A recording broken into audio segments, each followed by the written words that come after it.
Robin Hood and Maid Marian by George Cockburn Harvey. Now, while Robin Hood was leading his men in Sherwood Forest and living the life of a bold outlaw, his thoughts were often full of someone whom he had left behind in his old home. This was Maid Marian, the beautiful daughter of a great man whose house had stood near Robin's home. Robin Hood and Maid Marian had been close friends since childhood. They had played together, hunting for birds' nests, fishing in the brook, climbing trees, or running races over the meadow grass. And when Robin was forced to go out into the world, he bore a sore heart with him after parting with Marian. Since Robin's departure, things had gone very badly with Marian also. Her parents died, her friends proved unkind, and her heart often dwelt on the friend of her youth, bold, brave Robin. For a long time she did not know where he was, but at last his name began to ring through the north country, and she knew that her old friend had become the renowned outlaw of whose daring deeds minstrels sang, and of whom men talked as they sat about the evening fire.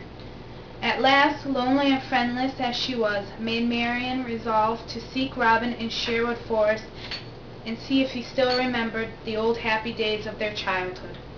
She knew how unsafe it was for a woman to travel about the country alone, so she put on the dress of a page and took the quiver and bow, sword and buckler.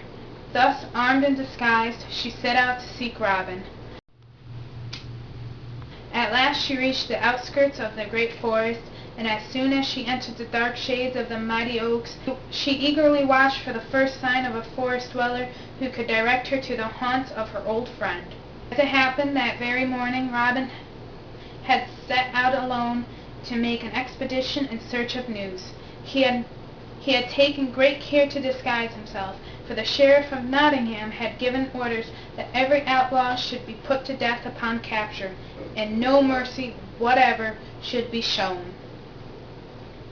So Robin went out in a ragged suit of holding coarse gray cloth, with a big hat down over his face, and a huge patch over his left eye, and a tattered cloak huddled over his shoulders.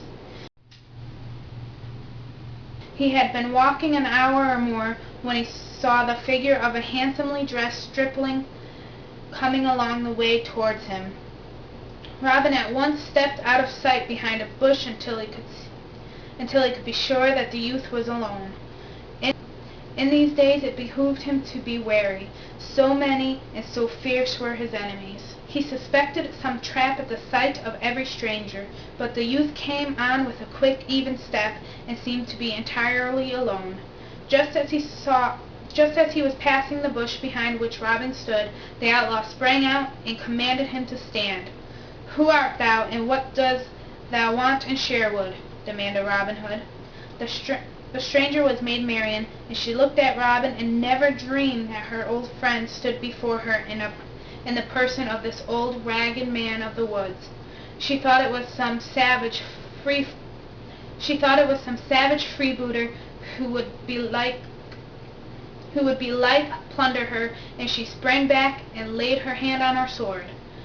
"This is not one of Robin's men," she thought. "This is some footpad whom I must meet boldly, or I am undone." So she said, "Stand aside, fellow, and let me go on my way. I have naught to do with thee." "Aye, but I may have something to do with thee," replied the tattered old stranger. "Tell me whither and why thou goest through the forest, or I must turn thee back." "Turn me back?" said the page. "That wilt thou never do, rude man. Not to the need of drawing sword in my defense, or thou mayest well rue the day." "Why, this is a brave springald youngster," laughed Robin Hood. "And what wouldst thou do with the pretty little bootkin of thine?" "'Tis a booklin that thou mayest find over sharp," said the page, and drew the glittering blade from its sheath, and waved it on high. "Give way, for I seek the heart of the forest, and none shall check me." When Robin heard that the newcomer was bound for the depths of Sherwood, his suspicions grew fast. It seemed to him that a bold, smart lad such as this was just the person the sheriff might send as a spy, and he became resolved to turn the page back. "Nay," said Robin, "I bid you return, seek your own safety, and leave the forest glades in peace, or I shall be compelled to draw a weapon also." "Draw, and I will draw," cried the other, "but go back I will not." The sight of my blade will frighten a mere lad like this," thought Robin, and he drew out his sword and sprang forward and made a lunge as if in fierce attack. But to his surprise the lunge was deftly turned aside, and the slender page met him as boldly with sword and buckler as ever Robin had been met in his life. Clash, clash went their swords as the keen blades grated together. But Robin did not put out the whole of his strength and skill against a mere lad like this, and so the combat lasted much longer than it would otherwise have done. Nor was the page at all unskilled in sword-play, for on one occasion Robin's guard was past, he received a small wound in the face. The outlaw became full of admiration for this brave young opponent and tried to make a peaceful ending to their fray. "Hold thy hand," said Robin Hood, "and thou shalt range the forest with bold Robin Hood and hear the sweet song of the nightingale." "What?" screamed the page.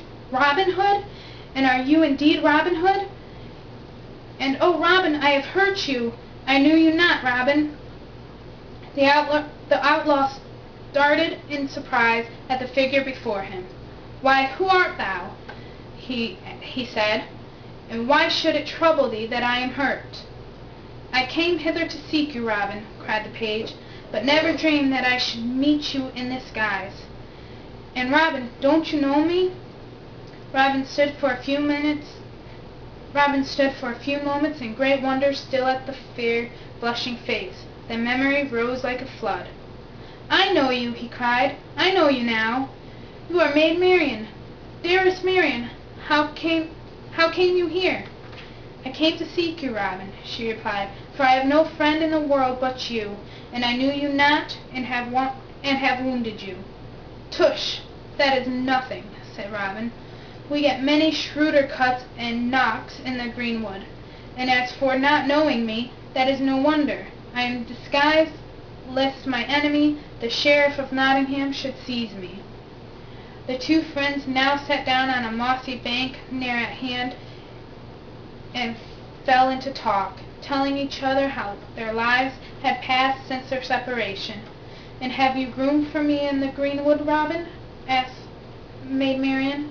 "I am proud to see you there, Marian," cried the outlaw. And so Maid Marian came to Sherwood and reigned as queen of the forest revels.